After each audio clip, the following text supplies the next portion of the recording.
She's standing at the checkout clutching 2 bars of chocolate. And she only came in to buy a paper so she could sit and have a coffee in the cafe on the corner before she goes to watch a film. And now she's got 2 bars of chocolate and she's holding them tight.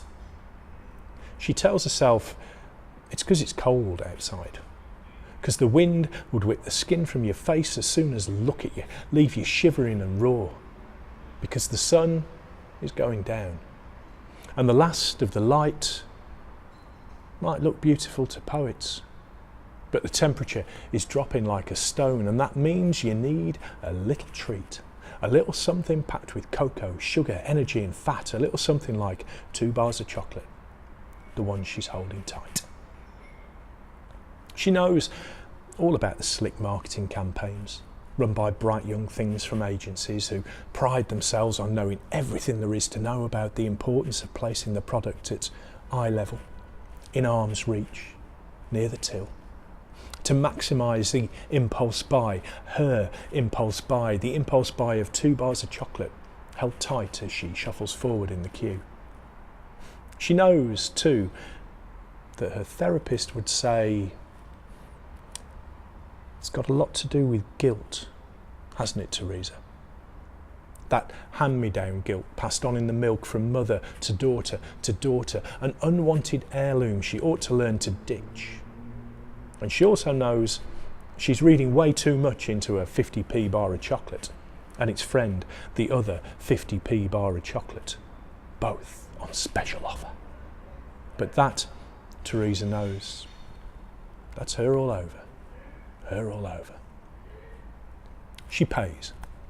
The chocolate slips into her coat pocket with the change, and she's outside once more. In the slicing wind, the icy rain, the slanting sleet, Teresa shrinks down into her coat and walks along the street.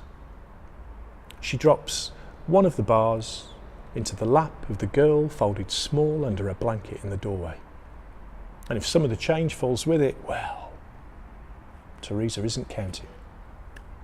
The other she gives to the man who's dancing to his own beat, cheering himself on, a big man, light on his feet, unfocused light in his eyes, who takes the bar, nods, studies it for messages from God, never stops moving, never stops moving. 2 bars of chocolate. She knows himself would say, love, it's only a futile gesture. Tell her how, in the face of cuts, the absence of a coordinated housing strategy and the ongoing brutality of austerity, 2 bars of chocolate don't amount to a hill of beans. And he'd be right. Teresa knows that. She's not stupid. But she remembers her mom singing rebel songs behind the kitchen door.